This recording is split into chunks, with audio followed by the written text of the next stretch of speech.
Pemirsa, kita lanjutkan pertanyaan kepada Bapak Ibnu Sina selaku Komisi 3 ya, sebagai seorang dewan. Tentunya tegakkan hukum, Pak, kebenaran dan keadilan. Tegakkan hukum, kebenaran dan keadilan. Oke, silakan Bang Dul. Silakan. kita lanjut. Bapak Ibnu Sina selaku Komisi 3 DPR tingkat 1, Pak ya. Tadi sudah dijelaskan bahwa ini penyelesaian lahan lapangan Samsudin Nur nampaknya masih belum selesai 100% karena ada tumpang tindih dan sebagainya. Pengamatan Bapak, bagaimana penyelesaian adanya konsilasi? Apakah ini mencerminkan sebuah keadilan dan sebagainya? Silakan, Pak. Ya, terima kasih Bang Dul dan Bang Pran dan seluruh pemirsa. Tadi saya harus menyatakan jujur dengan Pak Munir ya, bahwa sepertinya emang bandara kita terjelek Pak sebelumnya ya. Dan oleh karena itu memang kita harus upayakan untuk adanya perbaikan dari sisi pelayanan dan juga fasilitas.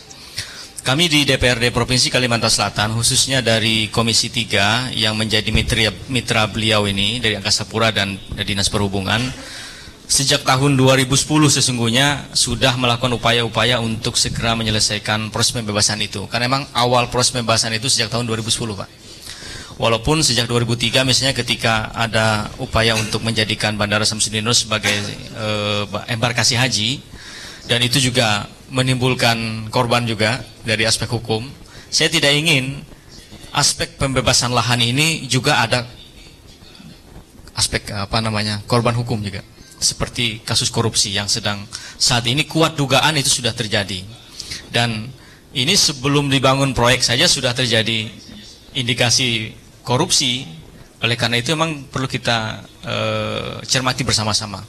Nah, Komisi 3 rasanya sudah 3-4 kali kita ke Dirjen Perhubungan Udara Pak ya, untuk segera mendesak ini proses bisa cepat.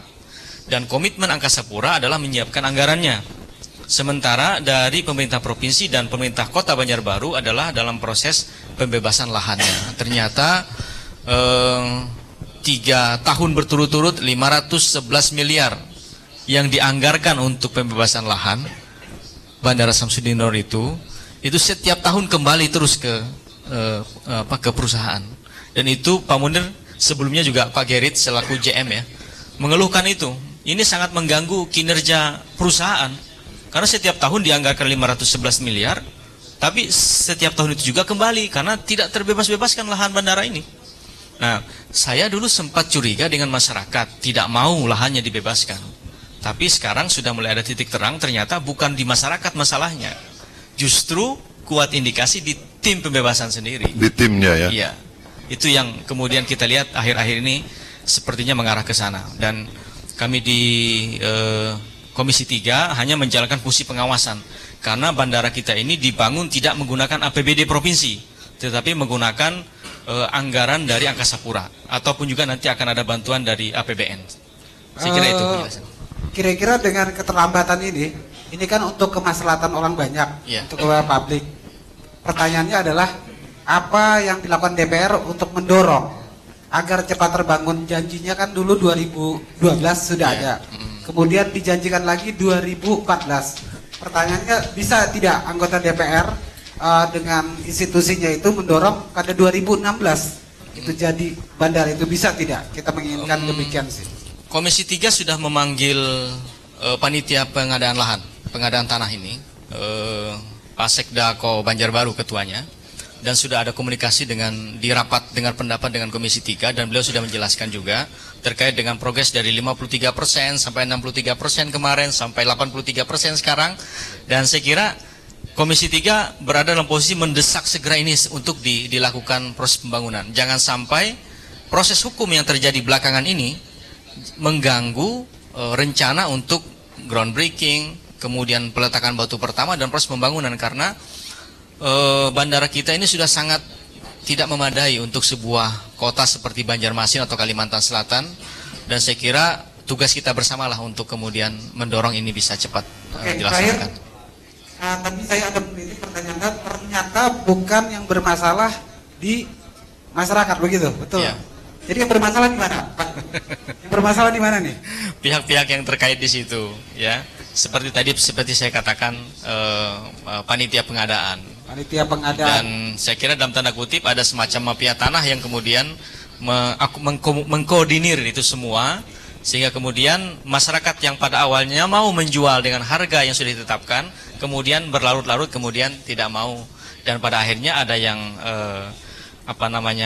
menyesal dengan proses itu, ataupun juga dengan mengikuti proses yang ada. Oke, terima kasih Pak Yusril. Kita beri aplaus pada anggota DPR kita. Saya ingin ke advokat Robert Hendra Su. Ada persoalan masalah bandara, jadi Anda datang? Terima kasih, saya buka topi dulu. Yang asiknya berdiri. Silakan. Saya sebagai kuasa hukum, juga advokat, datang tidak sendiri malam ini. Saya datang dengan 4 orang yang terabaikan hak dasarnya, hak hidupnya, bahkan teraniaya. Hak dasar itu, Saudara Asep bisa berdiri. Ya, ini adalah sebuah fakta bahwa rumahnya itu bukan rumahnya dibakar, pintu 3 buah dibakar. Pada tanggal 11 setelah ditetapkannya 3 orang tersangka. Jadi maksud Anda masalah pembakaran itu ada hubungan? Saya mau bicara dulu, Bung Frans, ini menyangkut hal penting karena menyangkut hak dasar rakyat. Ini penting, bukan soal korupsi doang, bukan itu saja. Sudah kita serahkan kepada jaksa itu masalah korupsi itu, karena ada bukti permulaan yang cukup, ada penelitian yang sekarang sudah berubah menjadi penyidikan. Itu fakta, kita tunggu dia akan mengalir berbuah menjadi fakta hukum. Ya, sekarang masih fakta, belum menjadi fakta hukum. Saya mau bilang begini, ya, ada begitu banyak para advokat di sini. Di sini ada guru saya, Pak Effendi.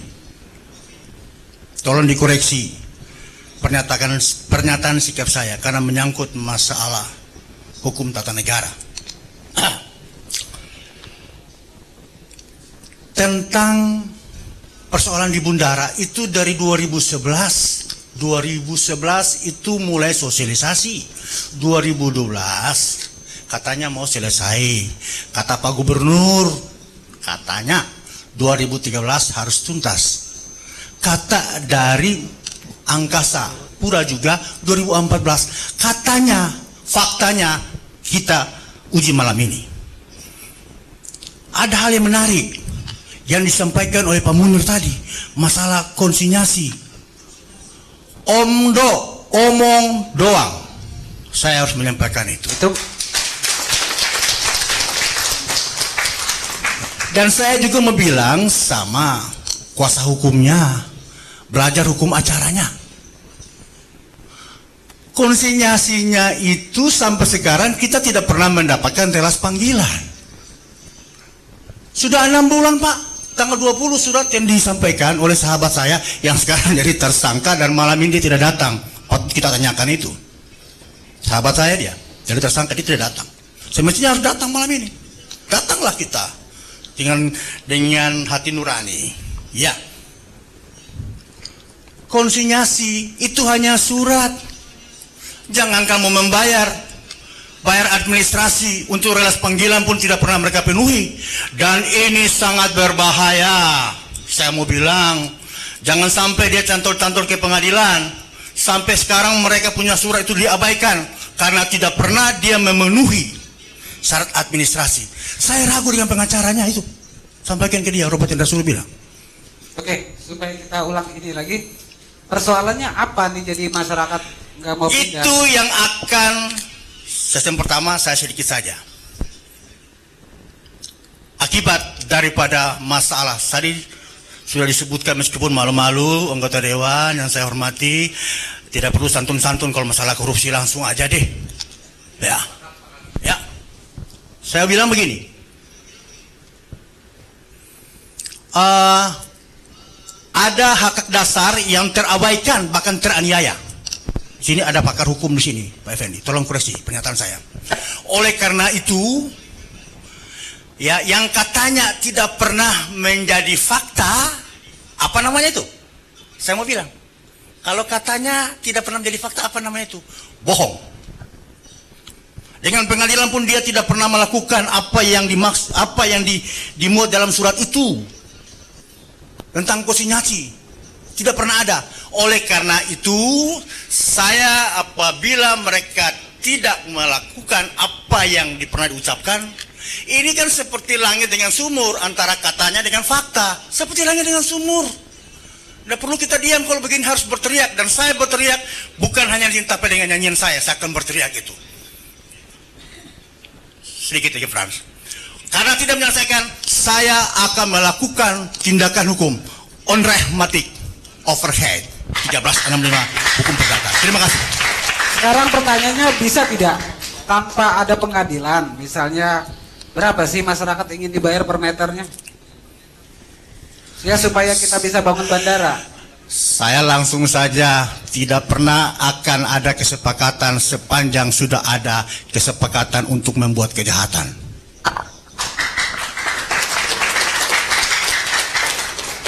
Bahasanya bersayap, jelas saja, Pak Robert. Berapa sih yang diinginkan masyarakat agar kita bisa membangun bandara yang milik kita semua? Bagaimana tidak pernah ada musyawarah? Dia tetap angka itu suka-suka dia, bertentangan dengan asas kesepakatan. Bertentangan dengan Oke, saya bacakan itu. ada dari media Kompas. Dirut PT Angkasa Pura I Tommy Sutomo mengatakan, harga di pasaran itu 100.000 per meter. Kami bayar 200.000 per meter. Ungkapnya, betul apa tidak? Masyarakat, betul apa tidak? Selamat malam dulu untuk semuanya. Di sini saya mengatakan kalau yang demikian itu adalah bohong. Ondo kata tadi pengacaranya, ya. Dengan bukti fakta dan sekarang. Mungkin Pak Munir sendiri sudah mengetahui harga di belakang itu berapa, ya? Sudah kenal dengan Pak Munir? Iya, sudah, saya sering ketemu dan mengatakan yang sebenarnya itu. Baik sama panitia dan semuanya, Pak Munir sudah tahu sendiri. Jadi nggak perlu dilindungi lagi. Kita dalam hal ini harus kita buka nih yang korupsi ini. Setuju? Ini sudah merusak citra negara kita sendiri. Gimana negara kita ini mau benar? Pak, yang dibuka apanya, Pak? Yang buka ya, kita membuka fakta-fakta terjadi dalam pembebasan ini. Maaf ya Bapak ya, terpaksa berdiri. Dan para guru saya juga, Pak Effendi dan lainnya, mohon maaf ya. Di sini mengganti saya sebagai moderator dong. Oke, ya, lanjut. Oke.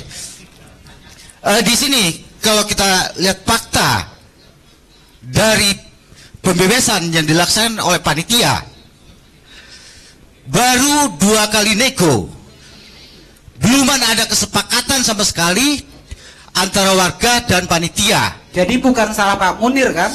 Betul, tadi mengatakan mengenai tanah harga yang disebutkan Pak Tommy di Jakarta. Sekarang faktanya Pak Munir sendiri sudah tahu apakah itu benar kata-kata yang di Jakarta dan yang dilihat sama Pak Munir sekarang ini. Itu jelas sama sekali. Nah sekarang ya saya mengatakan begini, kenapa sampai warga bertahan? Karena panitia tidak transparan. Istilah itu banyak dari warga kami ini dibohongin semua. Bayangkan baru 2 kali pertemuan sudah dikatakan 81% setuju Dari mana itu? Sampai sekarang pun 81% nggak nyampe. Apa? Bapak nyampe nggak? Nggak nyampe sama sekali. 81% sudah setuju. Bagaimana baru nego kedua sudah dikatakan setuju? Jadi Banyak. permasalahan masalah harga ya Pak ya? Begini ya, betul itu harga. Harga. Kami sebetulnya ya meminta pada panitia transparan lah. Jangan selalu warga ini dibohongin. Nggak transparan yang bagaimana Pak? Masalah harga kan? Iya betul. Bapak minta harga berapa Pak? Saya bukan dulu ya. Kami minta harga yang layak, tidak menyebutkan harga. Karena di situ kita akan nego. Umpama kami nawarkan sini, panitia harus ini. Bukan secara demikian. Yang sekarang ini ditetapkan pada hari itu sekian harus. Oke, supaya tidak itu. berpanjang lebar Pak ya, nanti ini lagi. Oke. Harga yang kata Bapak layak nih ada anggota DPRD Kalsel. Pak Ibnu Sina, saya yakin Pak Ibnu Sina kita sering ketemu memperjuangkan. Ada Pak Munir juga. Harga yang layak seberapa sampai seberapa agar saya punya bandara baru Pak? Silakan. Oke ya. Kalau kita lihat ya, data yang disampaikan Pak Munir waktu yang terakhir pertemuan di Angkasa Pura, maaf Pak Munir ya, dari hasil appraisal yang dikatakan kalau dulu Sukopindo, ternyata appraisalnya Pak Mutakim dari Banjarmasin. Dia mengambil kesimpulan sebagai sampel untuk mengambil menentukan harga untuk daerah landasan ulin di daerah di luar areal ya, 2 juta lebih. 2 juta. Terus dekat kargo 1 juta lebih. Terus untuk daerah Guntung Payung tanah kosong mengambil sampel 600.000 per meter. Kenapa kami yang dekat bandara dihargain yang sekecil itu? Berapa kecilnya Pak? Bayangkan ya, di sini ada 3 macam ya sampelnya. Tanah kosong 255 per meter. Tuh. Terus tanah pemukiman 275 per meter. Tanah perumahan 340 per meter. Kok tanah aja harus dibeda-bedakan, bukannya tanah transparan, bukan hamparan. Ada apa ini? Kok bisa begini? Sedangkan dari Bappenas sendiri berkata tidak ada yang demikian, semua hamparan. Itu Bappenas sendiri tanya sama kita, kok bisa begini? Pernah dikabulkan tidak permintaan Bapak 1 juta itu?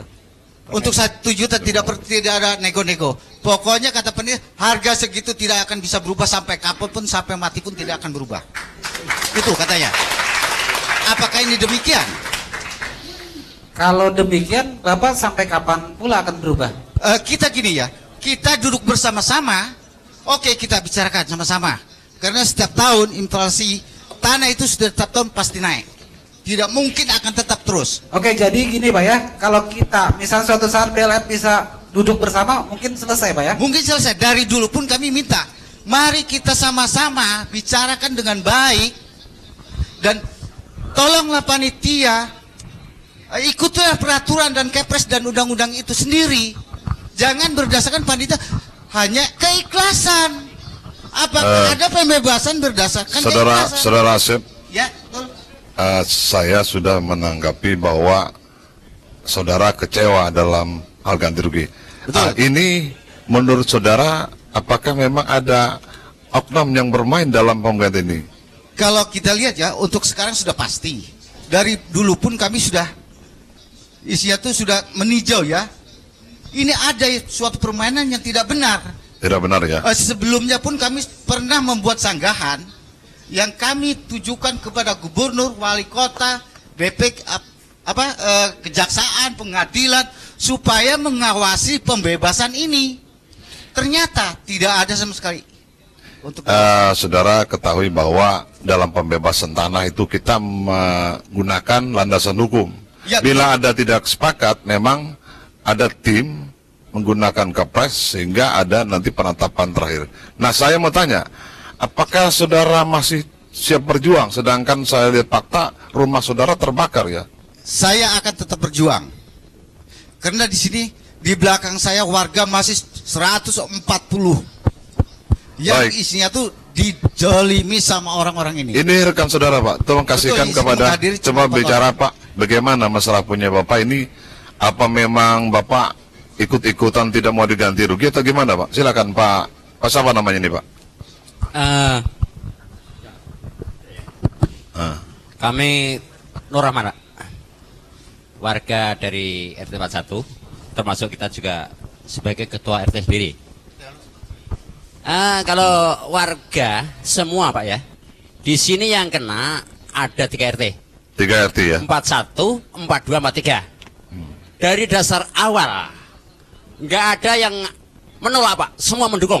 Mendukung. Pembebasan mendukung. Jadi nggak ada yang menolak. Hanya permasalahannya di sini memang belum ada kesepakatan antara kedua belah pihak masalah harga Pak. Di situ sebetulnya. Jadi nggak ada yang lain sebetulnya. Jadi harga aja ya. Itu bukan tumbang tindih, bukan tumbang tindih bahwa ada yang mengatasnamakan sebagai, bukan itu ya. Memang sebagian pun ada tumbang tindih, tapi yang nyata yang contohnya Pak, contohnya tumbang tindih gimana? Contohnya begini Pak. Sekarang begini. Ya kita bukan orang hukum Pak ya. Bicara belak-belakan aja. Ya. Apa adanya. Contohnya di tempat kita itu ada 2 orang namanya. Inisialnya? A dengan B. Ya. Kita A dengan B. Ya. Yang tanahnya berdempetan. Ya seperti itu. Dempetan. Kenapa A itu verifikasi ACC setuju, kok B pun A itu dibayar, kenapa B itu diikutkan dibayar di situ ke A itu loh, sehingga B itu nggak nerima gitu loh Pak. Jadi satu orang untuk pembayaran 2 orang gitu? Benar, jadi sebelahnya dibayarkan ke A. Jadi sehingga dari B itu nggak nerima bayaran gitu loh Pak. Surat masih ada di tangan. Belum terima ya? Berupa SHM juga, dia itu masih Pak punya surat, masih punya tanah hak mutlak gitu loh Pak. Oke, terima kasih. Pemirsa, setelah ini kita masih akan melanjutkan Banjarmasin Lawyer Forum dengan para sumber dari politisi, dari advokat, dari aktivis dan sebagainya. Oke, untuk sementara kita rehat sejenak.